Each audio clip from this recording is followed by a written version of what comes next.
All right. I say we do this. Yeah. I say we roll with it. Okay. So as you can see here, I've still got... Just go back here. I've still got our timeline pulled up. Mm-hmm. And we feel like something crazy happened at 3:30 a.m. Mm-hmm. We'll speculate on that here in just a minute. There's been some Lauren Smith Fields news in the press, right? Mm-hmm. So what we're going to do is catch up on that a little bit first. Ooh. Yes. So I've pulled some videos. We're gonna check them out. Let's see what we got here. Let's see. I believe she was on the. I believe her mother was on The View. We'll just. Okay. Yeah. This next story is truly heartbreaking. On December 12, 2021, 23-year-old Lauren Smith Fields was reportedly found dead in her Bridgeport, Connecticut apartment by a man she had recently met on a The popular Real. dating app. A man we Is are that not part of The naming View? here Oh, as no. there No, have The not Real many is a different charges brought against talk him. show. Got Lauren you. Smith It's got Fields' Adrian family Bailon, alleges the it's police got, department's I think, handling of the case has been racially Tamara insensitive. Murray? One of the Murray it's one of the twins? Murray sisters. Lonnie Love's on it. Oh, okay. Yeah. They're more like the... It's a real view. It's the Yeah, real. it's Okay, a I real kind of like talk it. kinda- Okay. I wasn't yeah. aware of it. I don't watch a whole lot of daytime. I only heard of it simply because I'm fans of the twins. Oh, gotcha. And I saw the Cheetah Girls, okay? I did. On January 24th, the Connecticut office of the chief medical examiner ruled Lauren's death an accidental overdose of fentanyl combined with prescription medication and alcohol. And after weeks of public scrutiny over the mishandling of the case, the Bridgeport police have now opened what Lauren's family's attorney calls a botched criminal investigation 6 weeks after Lauren's mysterious and untimely death. In the spirit of seeking justice for Lauren, the family is now demanding answers and a change in protocol on how cases like these are handled. Please welcome to the show Lauren Smith Fields' mother, Chantel Fields, and the family's attorney, Darnell Crossland. Welcome to the show. Thanks for having us. Thank you for having us. First of all, we want to give our condolences, and we're Yes. sorry that we have to meet this way. We're so sorry. What? What's got you cracking up already? I'm so sorry. No, you're fine. Dude looks like Cheesecake Factory. Oh, the Cheesecake Factory guy. He does. Yeah. Yeah, their attorney. Yeah. I just want to Yeah. know how he went to the Cheesecake Factory. Yeah. Yeah. Oh, I'm gonna have to share that. Yeah. Shout out Brian Farrell in the chat. Thank you for the mustache compliment. Yeah. Well, good lord. He really My whole does. brain kind of derailed for a second. He's got a whole vibe about him, doesn't he? Yeah. Just like, what? Oh. Is that the one that was with Rob Kardashian in the middle? That was the cheetah girl that was with Rob back in the day, keeping up with the Kardashians. Mm-hmm. But thank you for being with us today. Can you just tell us what you have learned about what happened to your daughter, Lauren, on December 12, 2021? On that day, my whole world came crashing down around me, knowing that my daughter was found lifeless in her apartment. And that person was able just to walk away. So right now, I'm just here trying to seek justice for my daughter. Darnell, as the family's attorney, where are we now with the investigation? Well, I'm happy to announce that based on the public outcry and based on all the support that we've gotten from people around the country and around the world, just this week, the mayor of Bridgeport has announced that the officers involved in this matter have been placed on administrative suspension.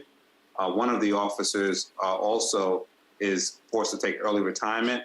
So Chantel has been calling for these officers to be removed from the streets since this case started. And so we've finally gotten just a little semblance of justice in that regard. Wow. Chantal, I am so sorry for your loss. I want to know what has been the biggest misconception surrounding your daughter's death? The biggest misconception is that my daughter was on drugs. She was not on drugs. Lauren worked out every day. She was on a plant-based diet. She went to college. She had her own business in her home. Mm-hmm. There was no drugs. She was not on drugs at all. She had her whole life ahead of her. Chantel, can you tell us a little bit more about your daughter, like the type of person she was? Yeah. My daughter was funny. She was, like, when she walks into a room, she lit up the whole room. She loves doing makeup. She loves hanging around with her friends. She loves family. She was very family orientated. I mean, doing her hair and just always being there for me, like going out and having mother and daughter dates, getting our nails done. Yeah. And just also just spending time together with each other, her cooking for me, or because I work so late at night, sometimes she'd just come over and be like, Mom, let me just grab your laundry and wash them for you. Oh. She was that type of daughter.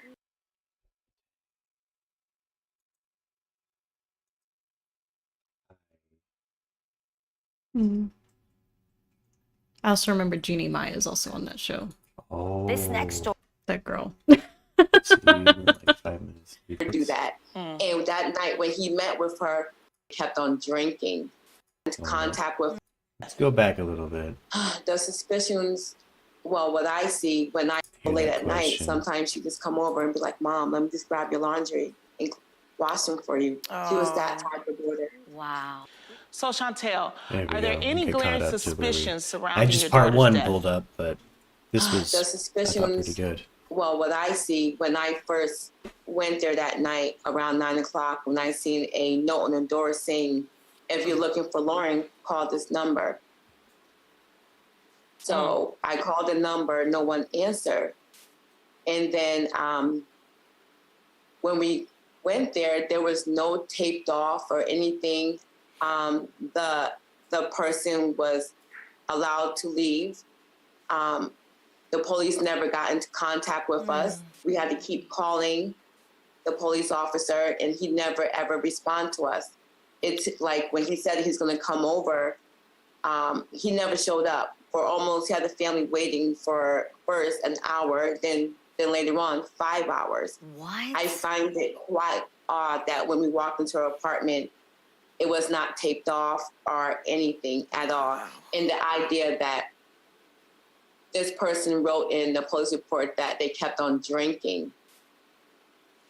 If a person was already intoxicated, why would you drink more? And another thing that I find really, really suspicious, that he wrote in the police report that her brother came to see her, and he's trying to save himself and saying that her brother would give her drugs.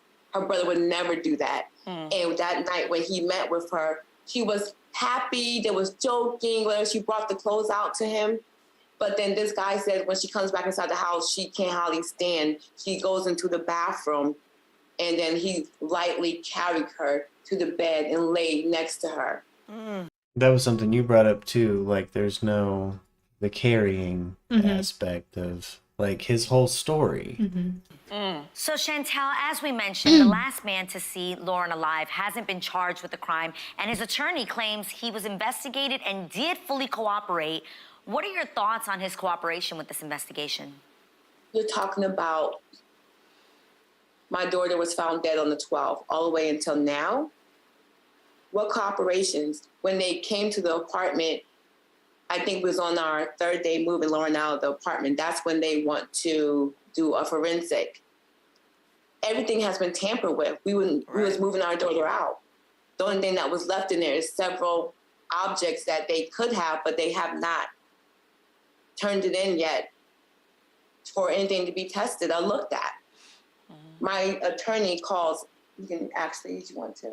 Yeah. So the 12th and 13th, the family and then the police came to the scene. As of the 29th, we forced them to collect matters of import, such as a condom with semen in it, a pill that we found on the counter, a bloody sheet, and some lube. And they picked that up on December 29th. As of today's date, those items have still not been turned into the forensic laboratory in Meriden for analysis. And so there's something terribly wrong here. So they have big refrigerations at this lab. It's the only lab we have in the whole state of Connecticut.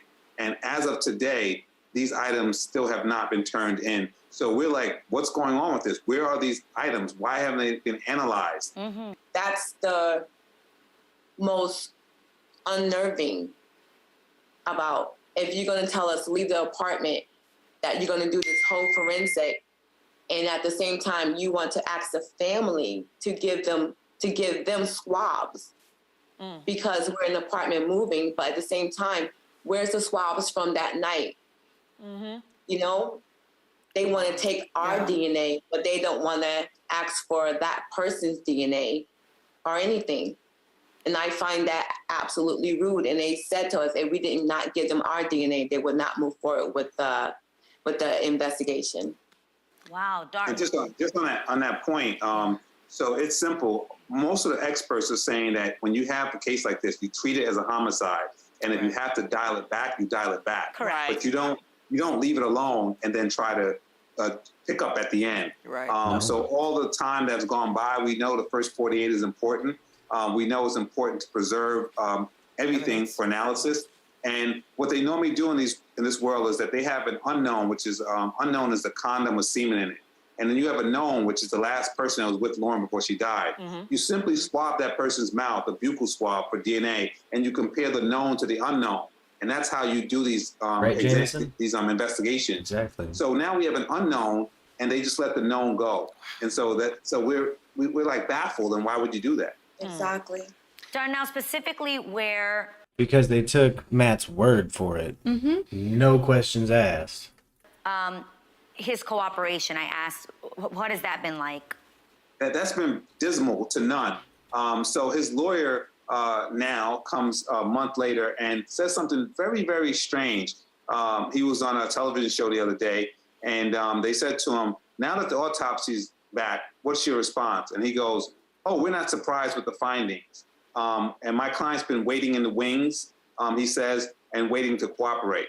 So Lauren's blood came back full of drugs and different substances. For his lawyer to say they're not surprised leads me to believe either he knew something would be there and he's just not talking about it, or something suspicious is happening with that response. And in terms of, he was requested to give a voluntary DNA, and the lawyer said that he's not going to do that at this time. So I'm not sure what cooperation looks like for them if he won't even give his DNA to clear himself. Can I jump back in? Also, he said that she was drunk. Her, I think the level was just like a 2 or something. Yeah, under 0.3. Yeah, under 0.3, but she was so intoxicated that he had to carry her to her bed, that he said in the police report that she says, oh, I'm sorry. Yeah, but you carry a drunk girl to the bed and still continue to give her drinks? And I just add to that, when you look at what was found in her body, the experts are saying that these are typical in date rape situations. We've been saying that from the jump. Mm-hmm. She had fentanyl in addition to antihistamines. Antihistamines put you to sleep. They make you drowsy. Right. So no one who's going on a date with themselves ingests antihistamines because they want to be up and alert. It's a date. But if you're looking for an opportunity on this date to take advantage, then you may introduce antihistamines. When do I take my antihistamines? At night. Right before bed. Into the scenario. And we're upset about the fact that they didn't even swab the alcohol to see if there was fentanyl in there. And so now we're playing catch up with this investigation. Oh boy. So Chantel frustrating. and Darnell, what do you believe happened to Lauren? I believe that he actually went there to actually to do what happened. You know, he went there to, I guess, to Jameson's call onto it in the chat. With her sexually. Maybe she turned him down, and there was another way that he can, you know, have sex with her. give her a date rape drug, get her drunk or whatever. I mean, there was a condom found at the scene. Chantel, what does justice look like to you, and what can the public do to make sure that Lauren receives justice? Justice for me, for Lauren, is putting a bill in her name.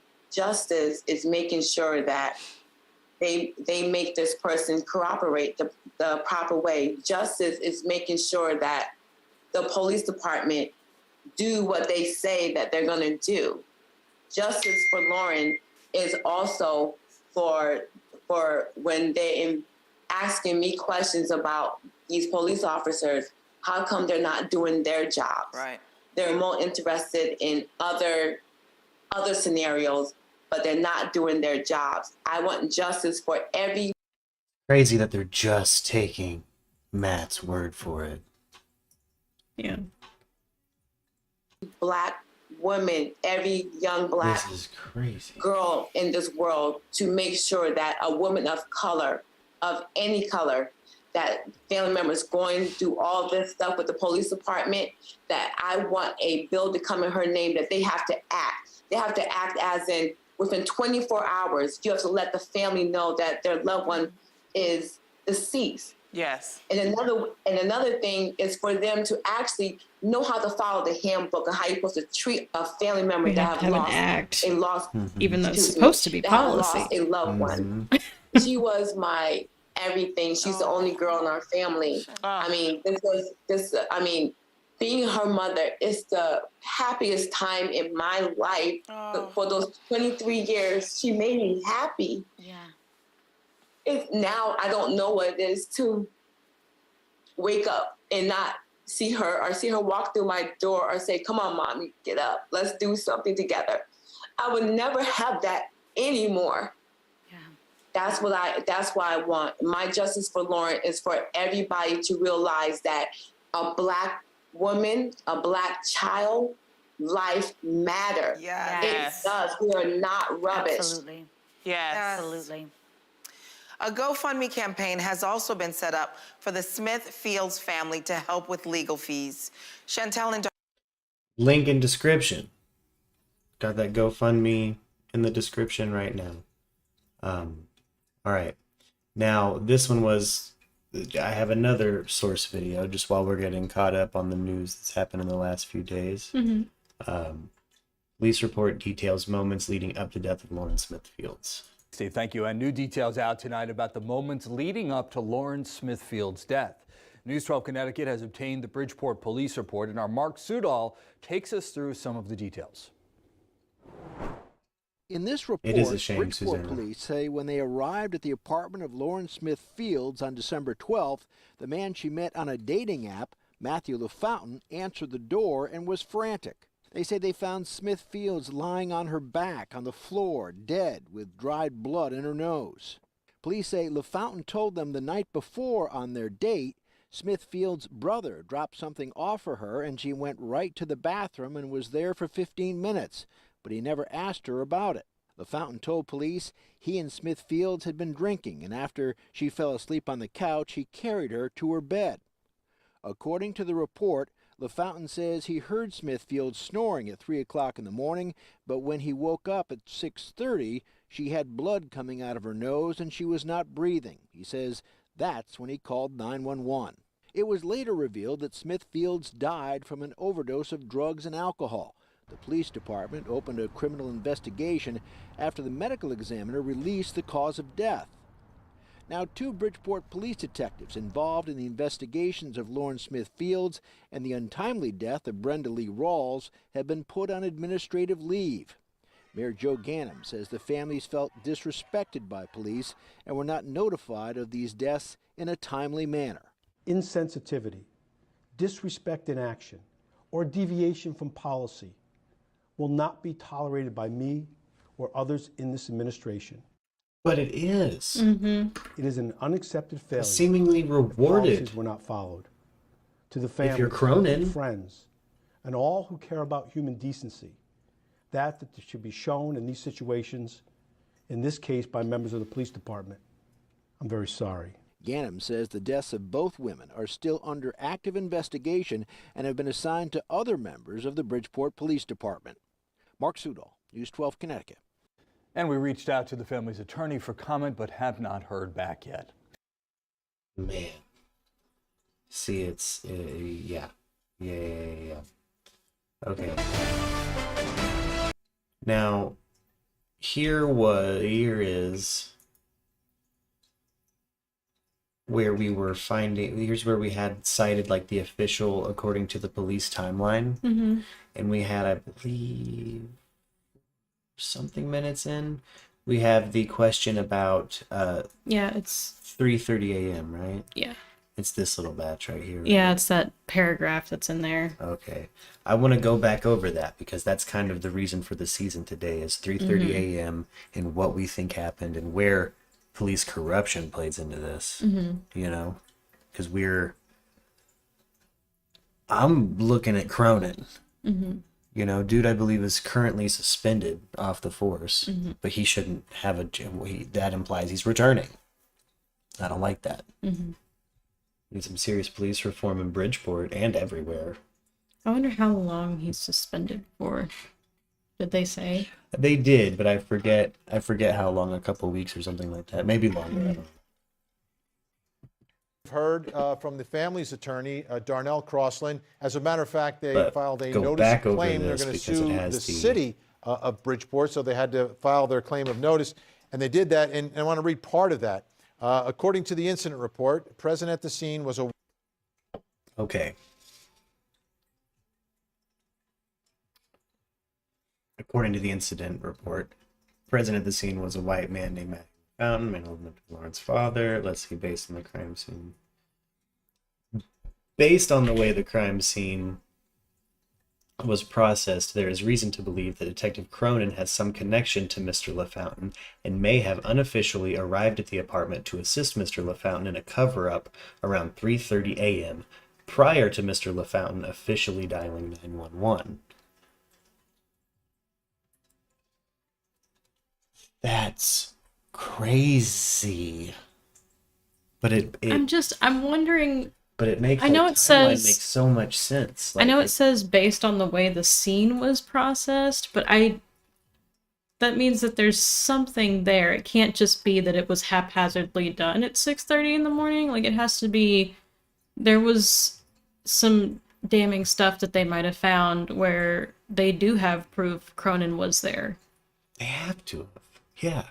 Like, Yeah. there's something there. It's not just one Or based reason. on the way the scene was yeah. Absolutely. Like, that's so weird to me. Have some kind of evidence on them. Mm-hmm.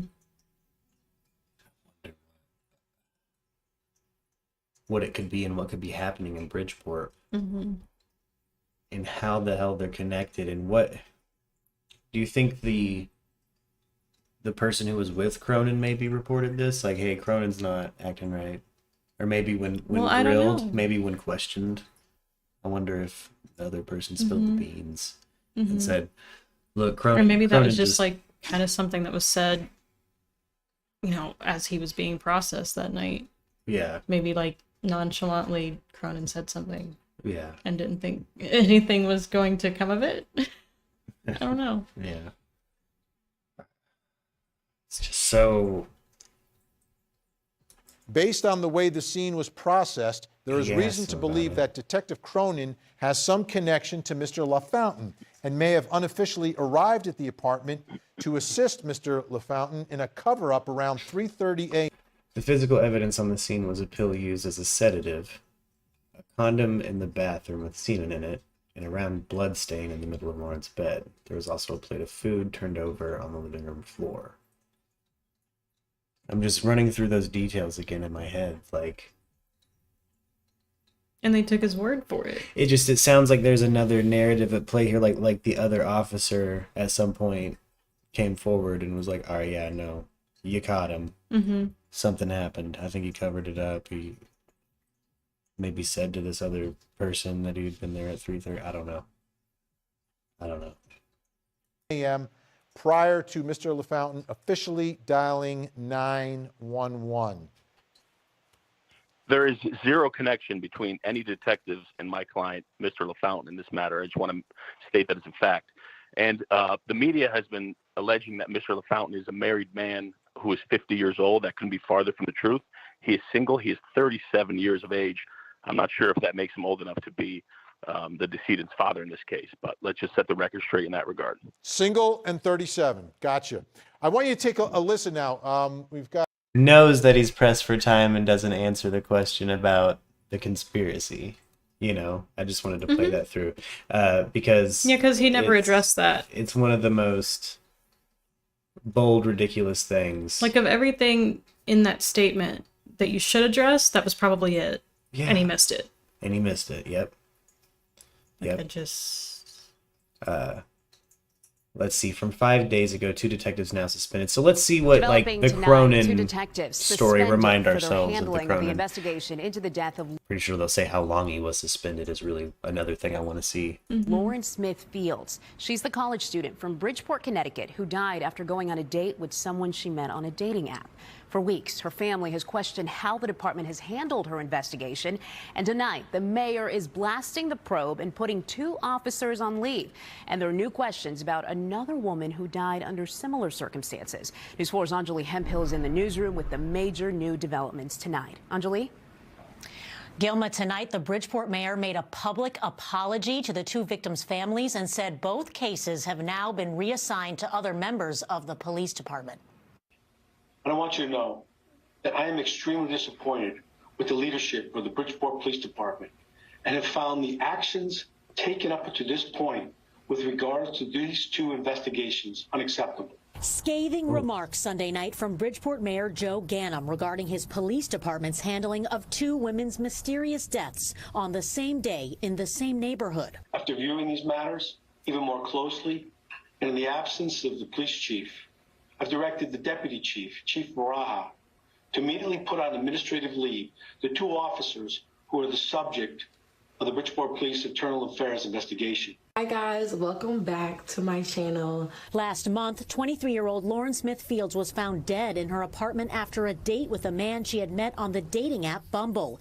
Investigators say she had fentanyl, prescription drugs, and alcohol in her system that resulted in what the medical examiner ruled was an accidental overdose. So fentanyl is the top drug, and then they have a couple other drugs they found in her system that are typically associated with date rape drugs. It was careless. It was no concern. There was no... Oh, this is the one where he about how we felt. I'm trying to get to the... Brenda Rawls have made... And we're going to miss her, and we'll never forget her. We're always going to have this pain in our heart for her. Rawls was also found dead in Bridgeport, and like Smithfield's family, they say police never even notified them of her death. Both these deaths happened not only in the 138th district, but the exact same precinct on the same day. So we have a lot of commonality here, and for me, this is becoming frightening. And as questions continue to swirl about the police department's handling of both cases, these families say they will continue to demand answers. You're not going to be satisfied with an See if we can internal get a affairs summary investigation. again and just hear if they dropped any specifics on the administrative leave or if it's just indefinite to come in and do their own investigation. And also tonight, the Smithfield's family attorney called the mayor's statement and actions a step in the right direction. Live in... It's happening. They're trying, I feel like. Then they take 3 steps back, you know? Mm-hmm. Then they take 3 steps back. So it's just... Again, Darnell Crossland, who is the... ridiculous. Now, I was going to see if we had any correlating... Let's see.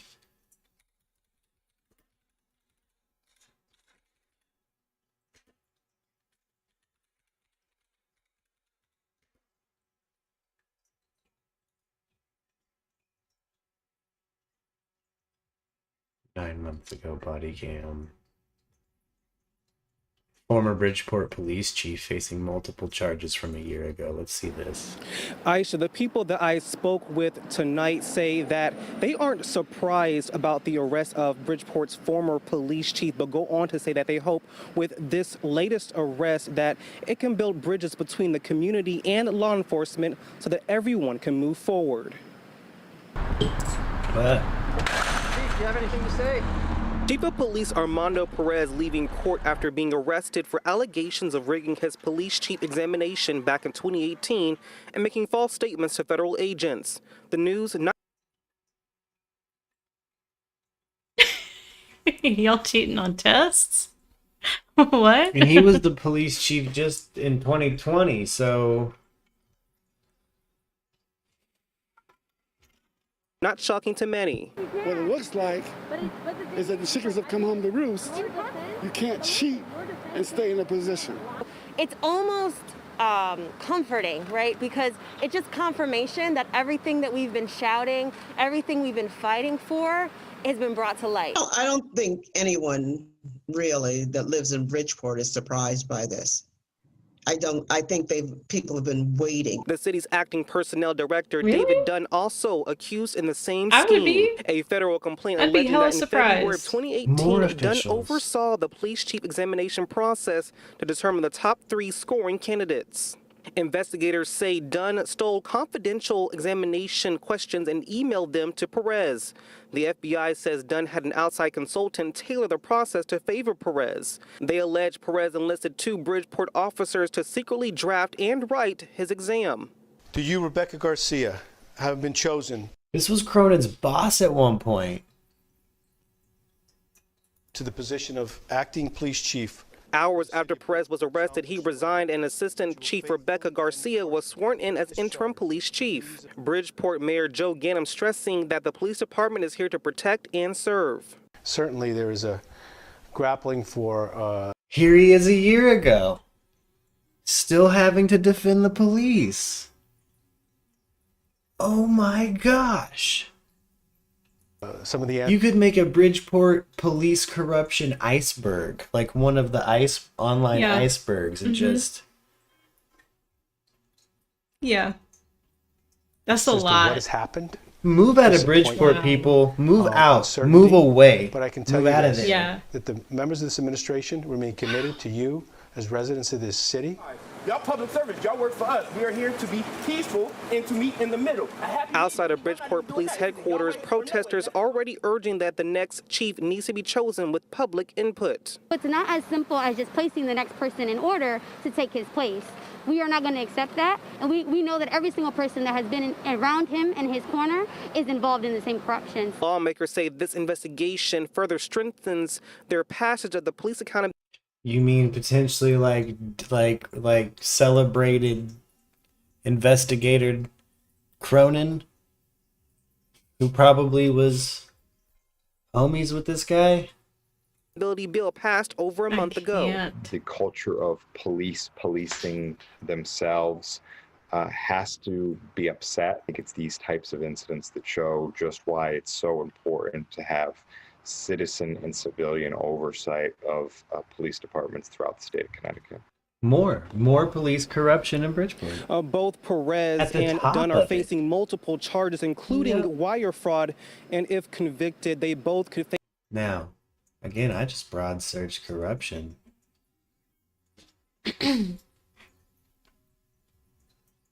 A whole bunch on the former police chief. 3 Bridgeport police officers accused of brutality 9 years ago. 4 days ago. That's what we covered. And we are continuing to follow those developments in Bridgeport, where police continue to investigate what they say was an incident involving an officer at Main Street and Catherine Street last night. Fox 61's Angela Bavaro joining us again with an update. Angela, what can you see out there? Any new information at this point?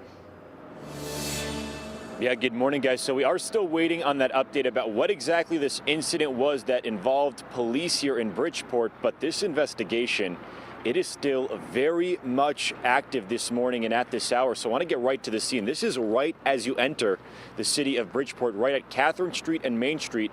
And as you take a look, you can see part of Catherine Street is shut down to traffic. This does seem to be where all of the activity happened last night. We've got this silver car that is on scene on the sidewalk here, just completely smashed in. It looks like it smashed into that traffic pole. And then we've also got that state trooper that is on scene. We've seen Bridgeport police on scene as well.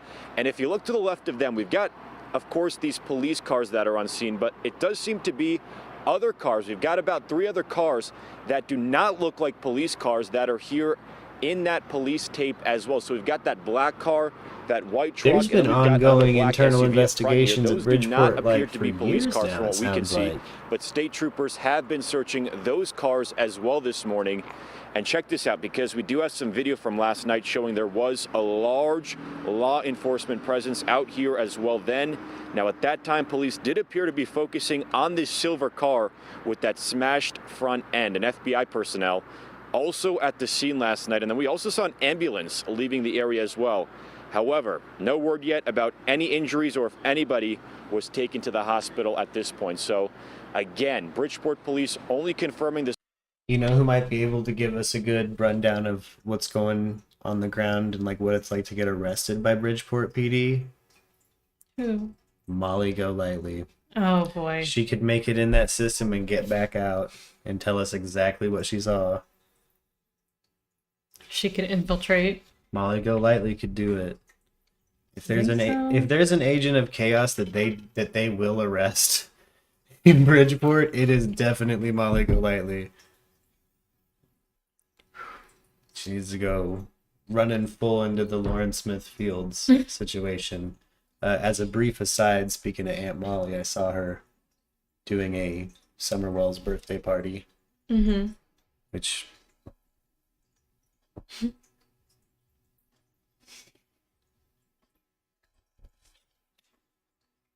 happened on her stream.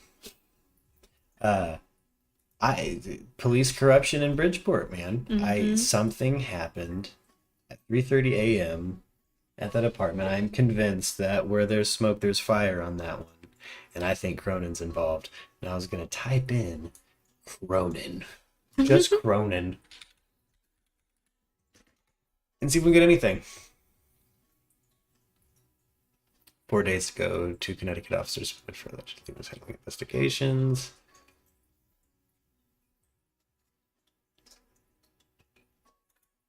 It was chaos outside a courtroom in Connecticut today as a gunman opens fire on a car full of people. Chopper 2 over the scene on Golden Hill Street in Bridgeport at around 12:15 today. Police say 4 people were in the car, 3 wounded before they were able to run for cover inside the Bridgeport Superior Courthouse. The driver was also shot. All 4 were taken to the hospital and are expected to survive.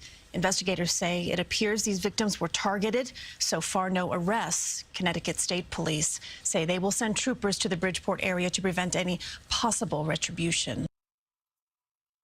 Whoa. The Bridgeport needs a Batman. Like, this is crazy. Let's see here. Yeah, there's so many shootings that happened there.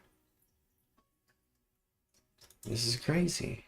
Yeah, Jen, Ben, Bridgeport police releasing this body cam footage of an arrest they made yesterday afternoon.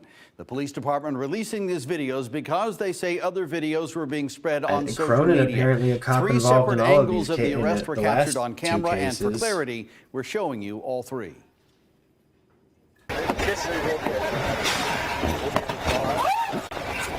Don't do that. Hey, hey. Hey, relax. Relax, Kevin. You need to relax. You need to relax, Kevin. Kevin, you need to relax. Kevin. Twan said that was good, Twan. For stolen property. Crazy. I'm not going nowhere. All right, I think so the you just gotta older slide police back. officer must be Cronin in this Kevin, we have arrest. to make this work some way or another, man. Straight. All right? No. So we're gonna.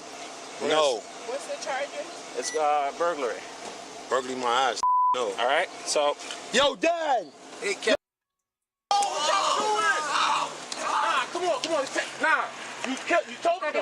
Get off. You choking him. Get off. Get off him. You choking him. Get off. I see that left arm. Get off him. Get off him. Get off his neck. Get off his neck. Get out of here. Get off his neck. Get off his neck. Y'all don't gotta do that to his neck. Look at him.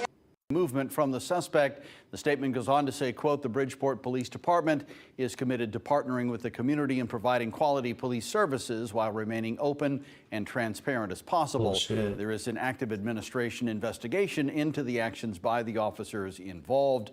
Bridgeport police have not given us many details about the arrest itself. Another thing Cronin was involved in. One of the many cops in that pile up. That's out of hand. It's out of hand. I don't. 2 Connecticut detectives suspended and placed on administrative leave tonight in an announcement from Bridgeport's mayor. They're accused of mishandling investigations into the deaths of 2 Black women. Now,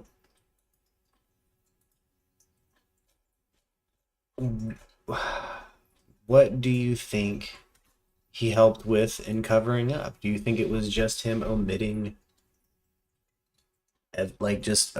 omitting things from the scene and taking his word for it? Do you think that's, but why be there at 3:30? What is that? What did he do when he was there? I mean, the only thing I can really think of him doing would be like advising him to call 911 if he felt the need to. Like, I'm wondering if maybe he assessed and made sure that she was still alive, because she was probably having reactions to the drugs. So I don't know, maybe he called him to stop by just to see. Do you think she had already, she would have passed away after 3:30? Yeah, because the medic said that she'd been dead for an hour or more, but that suggests that if Cronin was there, maybe she was alive. Oh, okay. Maybe she died after he left. Actively overdosing. Perhaps Cronin. I wonder how they're connected. Again, the whole thing kind of reeks of like they all go to the same lodge or something to me. What scares me about the judges, and then you have the police chief, the former police chief, who was a cheater and a, corrupt. Just the corruption goes all the way to the top there, and I don't see how you can get a any proper policing on this situation. They've had to force their hand on all of it. I think he had to have, let's say she overdosed and was actively convulsing or something, and that's why he psychosomatic, or not psychosomatically, but almost a Freudian slip, whatever the hell you call it, when he said that she was snoring. He said he woke up and she was snoring. We know that would have been around the time that Cronin was there and he was awake, because he didn't sleep that night. I don't buy that part of the story. None of it makes sense. Well, it's kind of hard to believe that, if everything that they're suggesting did happen. Yeah. That's a very short time frame. That's about maybe 3 hours from when Lauren saw her brother. Yeah. Because that was 10 minutes to midnight. Yep. Practically. Yep. So between 11:50 and 3 o'clock or 3:30, that's just, I guess you can pass out for some kind of cat nap. Yeah. But I don't know. I don't think so. The whole thing reeks. Just to be able to carry her to bed?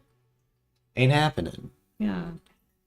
And then just to have this we didn't have sex thing the whole time. Blood stain in the middle of the lube. Did he brush over that? Did he not notice it? That had to have been part of the reason that it's reported the way it's reported. Yeah, that has to be the way that they the had scene to was have processed asked him, right? Is evidence. Yeah. The way that the scene is processed itself is evidence. So I think that comes from internal investigations. They're like, no, he was corrupt. Yeah. What up, Debbie? What up, Brian? He had to have left several breadcrumbs behind of corruption and cover up. And again, not immediately turning things over, but waiting as long as you can and then turning things over. that in itself is also evidence that I'd like to try to read the whole police report to see what was actually turned in or mentioned. Because, like, even that one coverage on Court TV only covers, like, 1 or 2 paragraphs in it that explain the timeline, which is fine, but it's hard for me to believe they didn't ask him about the freaking blood on the bed. You know? Yeah. Trying to see if I can't just find the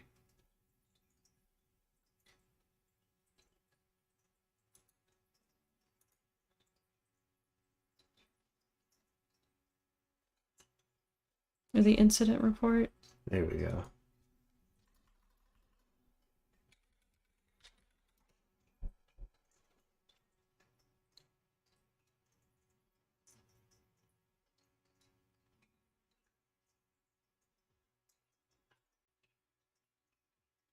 I think Reddit would come in clutch. Where are you at, Reddit? Mm-hmm.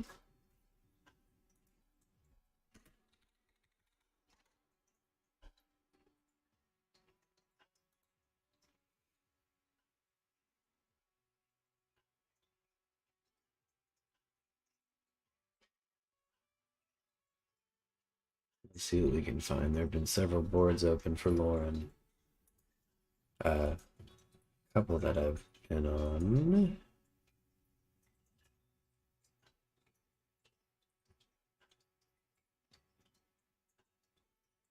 Trying to see if I could just find.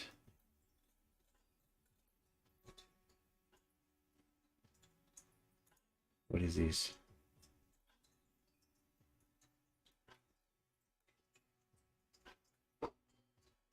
Yeah, no. I can't find it. I'm not sure of a. I'll have to find a legal resource website, perhaps.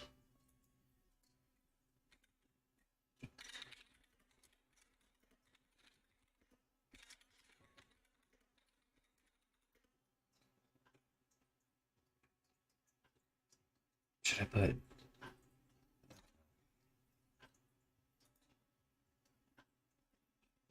See if we can't just find a scan of it in images. Sometimes that happens. It sucks, but it happens. Is this it? No. Article. At least it's getting pressed though, which is nice.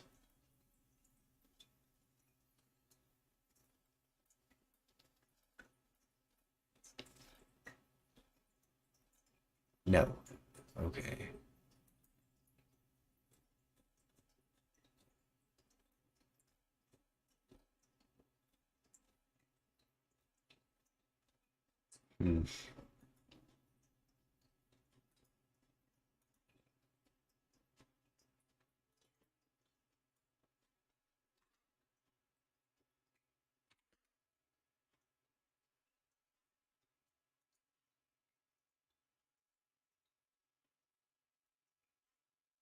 I think since it is an ongoing investigation, it's just there's details of it. I guess those things are you got to be Court TV to find.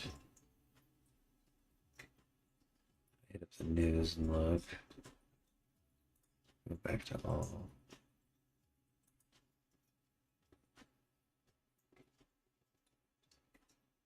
Where are your sources, NBC?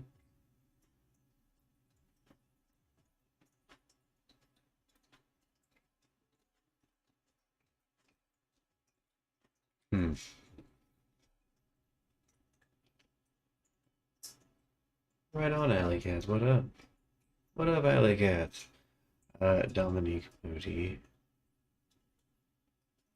And we know that the family is still calling for justice, and they are still asking police for answers after they continue to deal with the loss of their We still have one more installment, and I'll see if we can't hunt down the sources that Court TV Everything I had. do, I see her. Chantel Fields and her Have 'em, family have are 'em. still overcome with emotion a month after their daughter Run down and even more of a sister, Lauren timeline, I Smith suppose. Fields, was found inside her Bridgeport apartment. I literally have PTSD when I see other beautiful black women because of my sister, what happened to her. Before her death, Lauren was a student at Norwalk Community College and had her own business. The family says on December 13th, that all changed when they learned she died. Bridgeport police say they received a call about an untimely death on December 12th and found Lauren's body inside her apartment. The family says they found out about her death through the landlord. They say they had to contact police to get answers about Lauren's case, but say after they continued to inquire about the investigation, Like, you notified next of issues with kin, the that's detective crazy. on the case. He told me directly on the phone, stop calling me, and hung up in my face. Exactly. Like, it was just total disrespect. It's Exactly. Like a family's going through grief. The way how We they got the feds talked have to me, get on the way this. how they talked to my family, the way how they treated my daughter. They treated her like she was nobody, like she was not important. Since those issues, the family has hired attorney Darnell Crossland in an effort to get answers and justice for Lauren. We want an independent investigation by an independent state agency or federal agency to look into this. And we want DOJ, like in D.C., when they have to step in and deal with Mike Brown. In a statement to NBC Connecticut, the city's police department says the Bridgeport Police Department offers its sincerest condolences to the family and friends of Miss Lauren Smith. We encourage anyone with any information to contact police. The family and attorneys say they saw that message, but want to know what happened to Lauren. We want justice. We want answers. Yeah. I mean, whatever happened that night, we want to know. And we want to feel like that they care. Oh, as sorry, much as the we tea's care. trying to kill I me. never get to touch Oh, her no. again. Don't breathe it. It's deployable how they treated us. Don't breathe it. I don't get back my daughter. We did reach out to Connecticut's medical examiner about Lauren's cause of death, and they tell us, quote, her cause of death is pending further studies. Now, the family says they paid their own money for an independent autopsy and are awaiting those results. Police say this investigation is still They paid for an active, and independent. coming up They at paid for an 5:30, we independent hear one. from the family and We've hear attacked what their police told GoFundMe them is about the in man the they description, suspect guys. may have met Lauren the day before she passed away. We're live in Bridgeport. Dominique Moody, NBC Connecticut News. Man, well, this is really where we're at. Oh, they finally have a wiki on the dude, huh?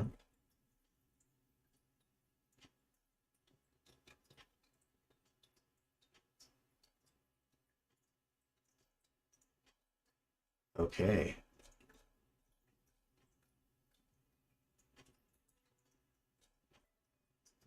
Matthew LaFountain of Milford, Connecticut, he's starting to actually kind of gain a little bit of traction, and they're starting to leak some photos of him, and I've been trying to see if this is the same guy or not.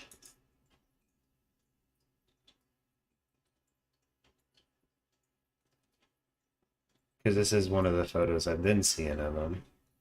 Mm-hmm. And is that the same guy as this guy?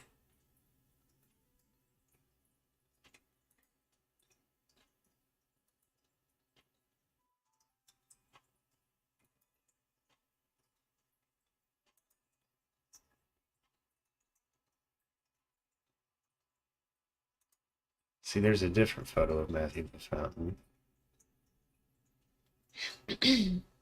Here's a completely different Matthew LaFountain. Sorry. I'm wondering how many times has this happened? And I don't think I'm being face blind, but I guess these two look like they could be similar. You know what I mean? Mm-hmm. But the next situation looks completely But honestly, different. that one looks a little bit more relatable to that one. This one, which could be this guy, Mm-hmm.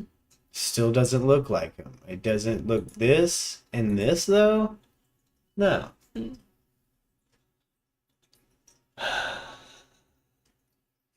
It's so frustrating because again, boom, there's one profile. I'm me, he says. He's following two things. He got 0 followers. I got a feeling that might not be the same Matthew LaFountain. Or again, this guy is some kind of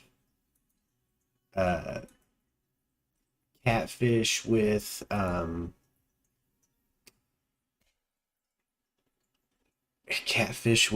police connections. Mark E. LaFountain. Huh. It's a pretty coppish looking dad figure right there. Kind of, yeah. I don't know. I got the skeeves. And we need to see a current photo of this dude, because I just have a feeling, wouldn't it be some business if his catfish photo is what, you know. It's not even the same nose, is it? Maybe. I hate it so much. What do we have here? Who is Matthew LaFontaine? Please the tell us family of about it, 23-year-old Plunder. Lawrence Smith Fields is now suing police in Bridgeport, Connecticut, as they claim law enforcement botched her death investigation. Matthew LaFontaine was drinking with Lawrence Smith Fields before she was found dead. This is using these photos even In her apartment on December 12, 2021. Lauren met Matthew on Bumble. Her cause of death is pending further studies. Lauren's family says police didn't question LaFontaine as a suspect, nor did they collect crucial evidence from the scene, and had the audacity to tell Lauren's family to stop calling for information about her case and hung up. Their intent to sue the city of Bridgeport was made public, and they are seeking an independent investigation into Who her is death. this fool? Lauren's brother Lakeem Jeter told NBC Connecticut that police told him Matthew seemed like a nice guy. The thing that drives me crazy about this is how, you know, up front Lauren's family's been, and they have to be all over the press. Their images are everywhere, and it's for a good reason, but this fool is hidden, and I wonder what does he have going on?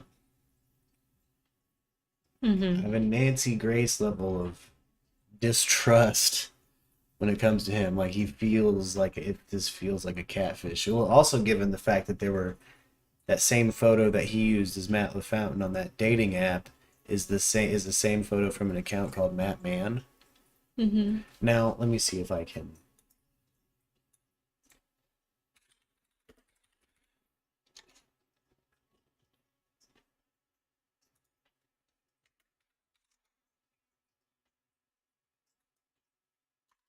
Let me see if I can.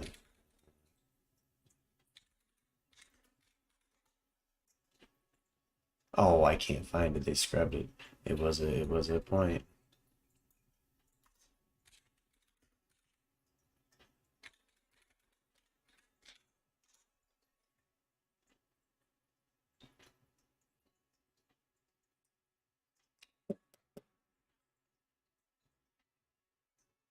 Let's keep playing into this. Maybe this will. Cops took Lauren's phone, When I type in the passport, and connection of both names, $1,345 this video in cash, comes up. but didn't gather other crucial evidence. There was a used condom. Whoa. Cash? NBC Connecticut that police told him in Matthew cash. seemed like a nice guy. They took from Cops this took house, Lauren's but phone, they didn't take the damn passport, and condom. $1,345 in cash, but didn't gather other crucial evidence. There was a used condom in the garbage, lubricant, an unknown pill, and in bloody cash. sheets on her bed. Jeter said, "The first night we saw cups there, flipped plates, and a lube. The cops didn't take any of the cups to test the liquor. There was a big stain of blood in the middle of her bed, with streaks going to the right side." Oh my gosh. Lauren's mom, Chantel Smith, said cops made her feel like the investigation was no biggie. "The way they talked to me, the way they have talked to the family, how they treated my daughter, they treated her like she was nobody, like she was not important." Lauren's family will serve notice of an intention to sue the city of Bridgeport and intends to make a formal announcement on Sunday and hire a private investigator to investigate Lauren's case. They've also purchased an independent autopsy of Lauren's body and are awaiting those results. Lauren's GoFundMe has raised $26,598 of a $50,000 goal as of this writing. Lauren's family sent an email they sent to city leaders last month, which read as follows. "Good afternoon. I am writing this email on behalf of the Smithfields family. I am writing this email completely concerned and disheartened not only as a family member of the victim, but a citizen and taxpayer in the state of Connecticut. $1,300? On Monday, December 13th, my family who began to pocketed call that and text our cash? 'Cause that's beloved not even daughter, talked about. sister, niece, and friend Lauren Smithfields continuously with no prevail. With Lauren being such the family-oriented young woman that she was, we knew this was completely out of character for her not to respond. Around approximately 8 p.m., Lauren's mother Chantel and brother Lakeem decided to go to Lauren's home at 33 Plymouth Street. Upon their arrival, they were met with a note on the door stating, "If you're looking for Lauren, call this number." Completely confused and frightened, Lauren's mother and brother contacted Lauren's landlord Hector. Hector then informed them that something bad happened and that Lauren was indeed deceased. Hector then proceeded to give them a card with Detective Cronin's phone number on it. What? Lauren's brother Lakeem then called Detective Cronin. When Detective Cronin spoke with Lauren's brother Lakeem, he told him that Lauren was indeed expired and her body had been removed from the scene. He told Mr. Jetter that Lauren met a man later identified as Mr. Matthew LaFontaine on a dating website called Bumble for the first time. He explained that Mr. LaFontaine came to visit Lauren and she seemed to be feeling ill. He went further into detail and told Mr. Jetter that Mr. LaFontaine stated Lauren went to meet him at 9:30 p.m. and stayed outside for a few minutes, came back, and began to vomit uncontrollably. Detective Cronin then told Lauren's brother that Mr. LaFontaine also stated that he carried her into her bed and laid with her, checking on her twice, once at 3 a.m. and the next at 6:30 a.m. when he noticed she was bleeding out of her nose and mouth. I didn't know that information came from Cronin to Lakeem. That part of our timeline about the carrying and stuff like that. Lakeem then asked Detective Cronin, "Are you investigating this?" He responded to Lakeem and said, "I don't think there is anything to investigate, he seems like a really great guy. I was here when the medical examiner investigated and there are no signs of foul play and they were both fully dressed." Detective Cronin then stated that he would be willing to come to the scene at 33 Plymouth Street and speak with them, and they agreed. They continued to wait in front of the home, upset, grieving, and confused for 45 minutes to be unmet with Detective Cronin or anyone from the Bridgeport Police Department. Mr. Jetter and Ms. Fields then left the scene of the incident and gave Detective Cronin's phone number to Lauren's father, Everett Smith. Mr. Smith then called Detective Cronin to clarify then information given earlier to Lauren's brother Lakeem. When Mr. Smith called Detective Cronin, he was met with a response that said, "I already talked to your ex-wife, and you can talk to her." Mr. Smith then stated that he had his own questions that he wanted to ask Detective Cronin that were not previously asked. Detective Cronin then said it was late, he was off work, and could not continue to communicate. Upset and feeling like they were not being heard, Mr. Jetter called Detective Cronin again for Detective Cronin to answer and say, "Why do you keep calling me? I told you everything I know," and continued to They hang up pulled in his every face. Instagram photo. After taking for a this day video. to process on this tragedy and wait for law enforcement to gather more information and potentially visit or contact us, we decided to visit the Bridgeport Police Department on Wednesday, December 16, 2021. In the lobby, we asked to speak with Detective Cronin and told he was off for the day and there was a different detective on duty that they would be able to speak with. While meeting with this detective, they explained what information they had in great detail. The detective seemed utterly appalled and shocked at the way the family was talked to, ignored, and kept uninformed. As of today, Thursday, December 16, 2021, we still have not spoken with Detective Cronin nor anyone else from the Bridgeport This is Police Detective Department. Cronin. We have questions for this detective, Captain Gilleran, and Chief Garcia. My main question to all of you is, since when is an investigation based on someone being a good guy or good person? Or does Detective Cronin know Mr. LaFontaine as he is a Generational resident cop. of Milford, which is only about 6 to 10 miles away from Bridgeport? In the police force, our investigations initiated based on personal belief. And Jameson, I believe, we had shared in the Discord a story about him having gone through, I believe, a sociology class. Mm-hmm. He had, like, later in age gone through sociology, but look, Bridgeport seems to have something against, honestly, what they could label now if they were bringing new people in as the BLM crowd, but it's like, this is just racism. Like, Cronin just seems part of some strange horrible racist infrastructure. Belief of someone's character or evidence provided? If investigations are initiated based on evidence presented, then how is an investigation not properly performed? Based on the incident report provided to us today, it was stated that Lauren was bleeding from her nose and mouth. How does this explain a pool of blood in the middle of her bed and not at the head of the bed where her pillow was and she was laying? We were told by Detective Cronin that Lauren and Mr. LaFontaine did not engage in any intercourse as per Mr. LaFontaine's word, but how would Detective Cronin know? This morning, we found a used Trojan condom in Lauren's bathroom trash can that was left on the scene.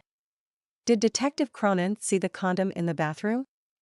We also found an open tube of lubricant on her dresser that was half full. This tube was a small miniature tube used for one-time use. Did he bother to look around the home? Or based on his judgment on Mr. LaFontaine being a good guy, did he not bother to check? Before we hire private investigator, I would like to formally invite and insist detectives return and gather the evidence that was found by our family and overlooked by detectives. If this condom were tested and was indeed holding semen from Mr. LaFontaine, proving what he stated was not true and him and Lauren indeed had intercourse, would he still be considered a good guy?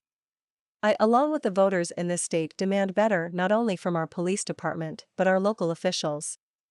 I also would like to schedule a meeting with our family and your detectives and officers involved with this case. Our beloved daughter, sister, niece, and friend deserves to have her death properly investigated by our authorities who we are supposed to trust and who are supposed to serve us. Again, investigations should not be based on personal belief. We understand that the medical examiner was at the scene and saw no foul play in the human eye, but what if she finds different during her autopsy? Will an investigation start then? Or by then, would it be too late to review and collect physical evidence? I will close this first email of many by further expressing my hurt, anger, and absolute disgust at how my grieving family was talked to and treated during this difficult time. My family deserves a heartfelt apology and a thorough investigation into the untimely death of Lauren Smithfields. Agreed there. We're gonna wind this on down. I know you have to go across the street. And we have one more episode to go in this series, and we're going to go back over our timeline, open up the chat if anybody else has theories or anything else they've researched that maybe needs to be added to the timeline or added to our line of speculation. We'll be here and be open for it. Wanted to get one out of the way that is just our theory, that we agree with the 3:30 a.m. theory and would think it happened. And there's something going on with Detective Cronin. And again, I'm a hyper conspiracy nut, and I think we got to check the Freemason lodges that they all might be a part of. Every member of this story, both detectives, all the lawyers, all the judges, everybody in Bridgeport, who's a part of that lodge, and why the hell is it so weird there? Why is it so hard to get justice, and why are the police so corrupt there? The police chief himself cheating his way, open secret style, to being police chief. Despicable. A despicable place. If you live in Bridgeport, get out of there. Get out of there. All right. Anything you want to say in closing, Lux? No, I don't know. I'm just, there's a lot that I'm still confused about that we don't really have details for. Like, just everything that we've talked about for the most part. Yeah. It's a crazy story. It's a really crazy story. And heartbreaking. And I really hope we see some justice. I don't care if the feds have to clamp down, but something needs to come down from above Bridgeport and handle this, because Bridgeport isn't going to handle this. All right. You guys have a good day. Thank you, Brian, Allie, Susanna, Jameson. Thank you guys for popping in the text chat there. We'll see you guys next time. Again, we're going to have a little bit of an open forum style for the last episode of the Lauren Fields investigation. Let's have a good one.